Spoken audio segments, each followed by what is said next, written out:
warahmatullahi wabarakatuh. Perkenalkan, nama saya Widya dengan NIM 2481010178. Bismillahirrahmanirrahim. Kam min hayain, banyak sekali orang yang hidup. Wa kam ajzin, dan banyak sekali orang yang lemah. Wa kam nadamin, dan banyak sekali orang yang bersedih. Jamin, semuanya itu tawallada lahir. Lil insani, bagi manusia, min kasalin, dari kemalasan. Iya kawas kamu, angka salin, dari kemalasan. Fil bahsi, pada waktu meneliti. Ansyubahin, tentang yang samar.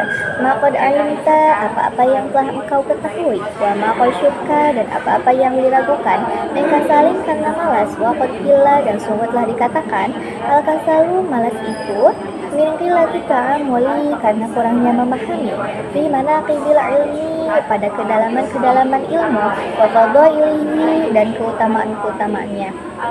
Fayan bagi, maka sepantasnya lil muta'allimi, bagi belajar, ayat aiba, untuk memayahkan nafsahu, kepada nafsunya, ala tahsili, untuk meraih, wal jiddi, dan bersungguh-sungguh, wal muwadzabati, dan terus-menerus, dita'amuli, dengan melakukan penelitian, fi fadail ilmi, pada keutamaan-keutamaan ilmu. Fa innal ilma, karena sesungguhnya ilmu, yabaqo, akan kekal, dibaqo ilma'lumati, dengan kekekalan pengetahuan. Wal mala, sedangkan harta, yafna, akan hancur. Kama, sebagaimana qala, telah berkata Amirul Mukminin Ali bin Abi Thalib karamallahu wajhah, semoga Allah memuliakan wajahnya, syi'ron, dalam sebuah syair.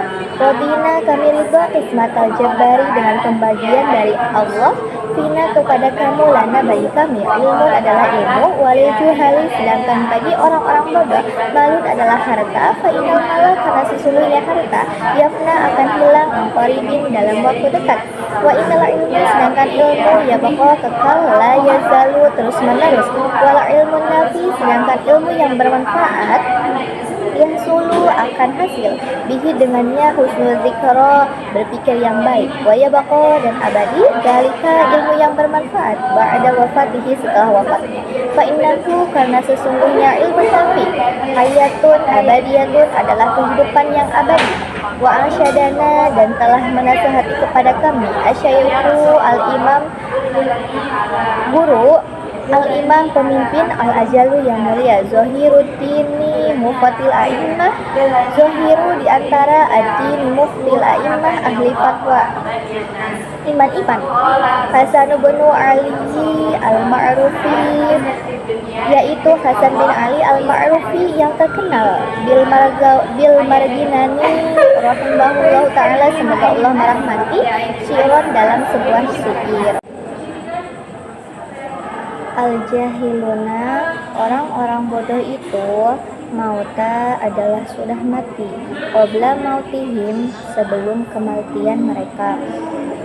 Wal alimuna, sedangkan orang-orang yang berilmu, wa immatu, meskipun mereka sudah mati, fa ahya'u, maka mereka masih hidup.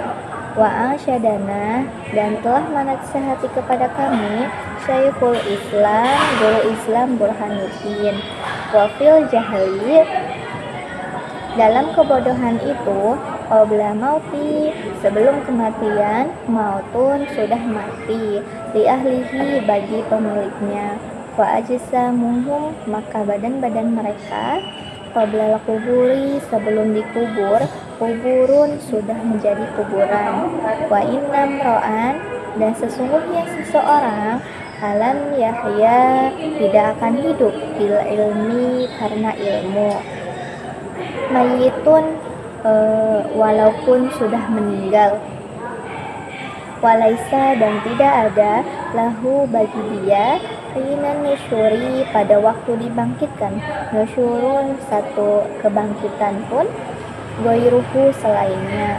Akul ilmi, saudara ilmu itu, hayyun, adalah hidup, khalidun, selamanya, ba'da mautihi, meskipun sudah mati. Wa ausaluhu, dan meskipun tulang belulangnya, tahta turabi, di bawah tanah, ramimun, sudah hancur. Wadul jahli, sedangkan si bodoh, maitun, sudah mati. Wahwa meskipun dia yamshi masih hidup ala tharo di atas bumi. Yazunnu akan mengira minal ahyai termasuk orang-orang hidup. Wahwa padahal dia adimit adalah tidak ada. Waqala akhar dan berkata yang lain, hayatul qalbi hidupnya hati itu ilmun adalah suatu ilmu. Fagtanim maka pergunakanlah kehidupan itu. Wa mautal qalbi sedangkan kematian hati jahlun adalah kebodohan. Fagtanib maka jauhilah hal itu. Wa ansyadana dan telah menasihati kepada kami asyaihu al-ustad guru besar Syekhul Islam guru Islam Burhanuddin yaitu Burhanuddin rahimahullah ta'ala semoga Allah merahmatinya. Idil ilmu karena ilmu itu a'la rusbatin tingkatan yang paling tinggi fil muratibi dalam segala tingkatan.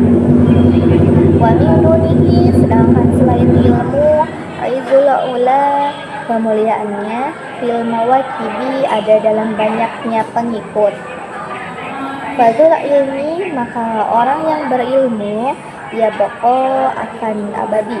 Aizulhu kemuliaannya mutadha'ifa berlipat-lipat. Wadul jahli sedangkan orang yang tidak berilmu ba'dal mauti setelah kematiannya tahatat tayar ini berada dalam tanah. Wahai hata maka mustahil la yarju tidak akan bisa meraih badahu selamanya karir tako orang yang berusaha. Ruqiyya meningkatkan waliyil mulki kemampuannya wa ilal kata ibi sa'amli nanti saya akan mendiktekan. Baik penjelasannya yaitu kemalasan membawa dampak negatif seperti rasa malu, kelemahan pribadi, dan penyesalan mendalam. Ia menjadi penghalang dalam pencarian ilmu karena membuat seseorang enggan meneliti, membandingkan, atau menggali lebih dalam antara apa yang sudah diketahui dan apa yang masih diragukan. Kemalasan juga muncul karena kurangnya perenungan terhadap keutamaan dan kemuliaan ilmu. Akibatnya, seseorang menjadi malas belajar karena tidak menyadari betapa berharganya ilmu itu sendiri. Seorang pelajar seharusnya mendorong dirinya untuk semangat dalam menuntut ilmu, mendalami keutamaan ilmu, dan menyadari bahwa ilmu adalah warisan yang kekal, berbeda dengan harta benda yang sifatnya sementara dan akan musnah. Ilmu tidak hanya memberikan manfaat selama hidup, tetapi juga setelah kematian.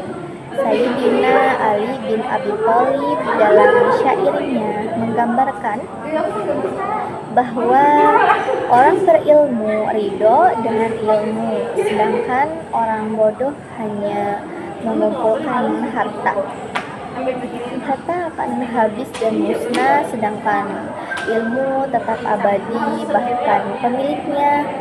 bahkan ketika pemiliknya meninggal dunia.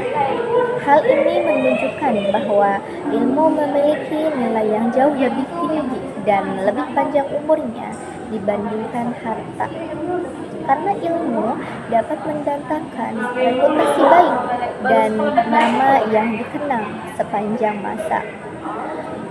Contoh nyata dari manfaat ilmu yang kekal dapat dilihat dari tokoh-tokoh seperti Syekh Jahiruddin Mufti dan Hasan bin Ali Al-Marginani. Mereka menjadi teladan sebagai ulama yang mewariskan ilmu bermanfaat dan dikenang hingga kini karena pengabdian mereka terhadap ilmu. Dapat dipahami bahwa kemalasan harus dihindari karena membawa banyak keburukan. ilmu harus dicari dengan sungguh-sungguh dan penuh ketekunan, karena ia lebih mulia dan kekal daripada harta. Dan orang yang berilmu akan tetap dikenang walau telah tiada. Kemudian qawaidnya, i'rab yaitu perubahan atau cara baca di akhir kata karena perbedaan amil yang memasukinya, baik secara lafaz nampak jelas perubahannya, yaitu dengan adanya harakat dhammah, fathah, kasroh, dan sukun, atau dengan dikira-kira. Bismillahirrahmanirrahim. Al-i'rabu huwa tagyiru awakhiril kalimi. Dari pengertian di atas dapat disimpulkan bahwa i'rab adalah perubahan cara membaca akhir huruf pada suatu kata tergantung pada amil yang memasukinya. Jadi intinya i'rab itu perubahan di akhir kata, baik itu dibaca dhammah, keadaan rofa, dibaca fathah, keadaan nasab, dibaca kasroh, keadaan jar, atau dibaca sukun, keadaan jazm.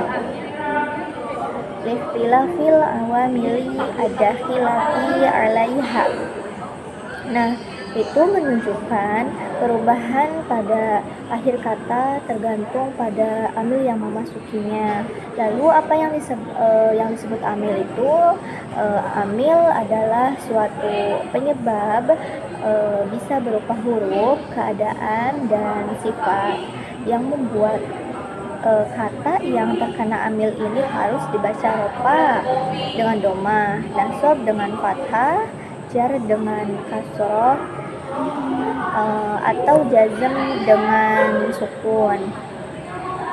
Terdapat 4 pembagian i'rab dan tanda-tandanya, yaitu yang pertama rofa, i'rab yang ditandai dengan dhammah. Contohnya ja'a Muhammadun, dan penggantinya yaitu wawu, alif, dan nun.